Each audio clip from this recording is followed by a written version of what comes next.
आ जाए बलूचिस्तान वाले मामले पे। नाज़रीन देखें कितना टाइम गुजर गया बलूचिस्तान में दहशतगर्दी को।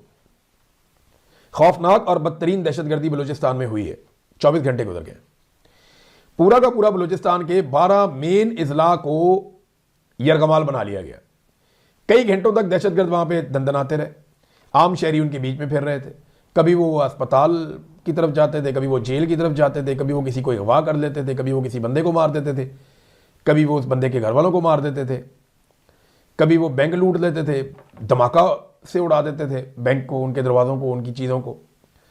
और लोग उनके साथ थे वहाँ पे बहुत बड़ी तादाद में, पाकिस्तानी बलूचिस्तान के लोग उनसे डर नहीं रहे थे। ये बहुत अजीब बात है। मैं बार बार ये बात इसलिए कर रहा हूँ कि मुझे ये मनाजिर देखकर तकलीफ हुई कि पाकिस्तान की रियासत ने क्या से क्या कर दिया। तो 12 शहरों के ऊपर ऐसा लगा कि वो कंट्रोल कर लिया था उन्होंने आके, और उसके बाद से लेकर अब तक पाकिस्तान की इंटेलिजेंस एजेंसीज के अंदर से एक आदमी को भी फिक्स नहीं किया गया।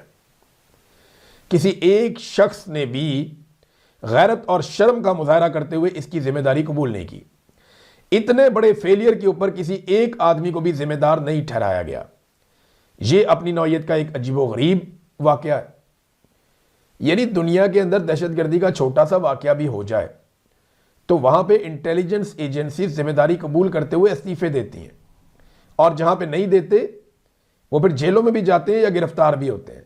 पाकिस्तान में तो इखलाकियात ही खत्म हो गई। कोई एक बंदा तैयार नहीं है जिम्मेदारी लेने के लिए कि जनाब मेरी रिस्पॉन्सिबिलिटी थी, मैं DGISI हूं या मैं DGMI हूं, मेरी ये जिम्मेदारी थी, मुझे पता होना चाहिए था, या मैं IG हूं बलूचिस्तान का, मुझे ये पता होना चाहिए था कि जनाब ये वाकयात हो रहे हैं, हमारी अपनी इंटेलिजेंस से हम नाकाम हो गए, फेल हो गए, लिहाजा हम अपने डिजाइन कर रहे हैं अपने ओहदे से, ये जो लोग कत्ल हो गए इनको नहीं कत्ल होना चाहिए था इतनी बड़ी तादाद में।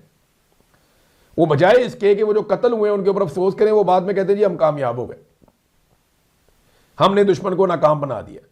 तो क्या आप उस दिन दुश्मन को कामयाब समझेंगे जिस दिन वो कोई अलग मुल्क ही बना देगा वहां पे?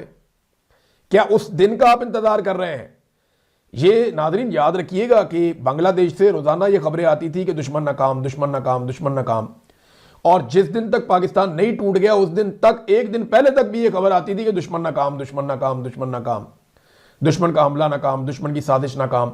ये बांग्लादेश में आखिरी दिन तक ये खबर आती थी, और फिर खबर आती है कि बांग्लादेश अलग हो गया, एक नया मुल्क बन गया। तो क्या आप इंतजार कर रहे हैं कि बलूचिस्तान खुदा ना खास्ता टूट जाए? होगा तो नहीं इंशाल्लाह ये, लेकिन क्या आप इतने बड़े साने का इंतजार कर रहे हैं कि आप कहते हैं ये वाकया भी नाकाम, ये वाकया भी नाकाम? उन्होंने जो करना है वो आगे कर गए, आपने उनको मार दिया, उन्होंने आपको मार दिया, बात खत्म। दहशतगर्दी तो हो गई ना। अब बैनुल अक़वामी सतह पे कोई आदमी पाकिस्तान में आगे सरमायाकारी क्यों करेगा? उसको पता है यहां 12-12 शहरों में एक साथ अटैक हो जाता है। इनकी रियासत के अंदर यहां पे रेटी नहीं बनती, कई कई घंटे लोग दंदनाते रहते हैं। वो मनाजिर पूरी दुनिया अब देख रही है। अच्छा, यहां एक और काम किया, अभी तक किसी ने जिम्मेदारी कबूल नहीं किया। आप अंदाजा करें पाकिस्तान में, और ये जिम्मेदारी कबूल करना मिलिट्री एस्टेब्लिशमेंट के लोगों की जिम्मेदारी है। उन्होंने जिम्मेदारी कबूल करनी कि हम इसके लिए रिस्पॉन्सिबल हैं, माफी चाहते हैं और हम रिजाइन करते हैं, लेकिन नहीं, कोई नहीं करेगा। यहां किया भी किसी ने नहीं।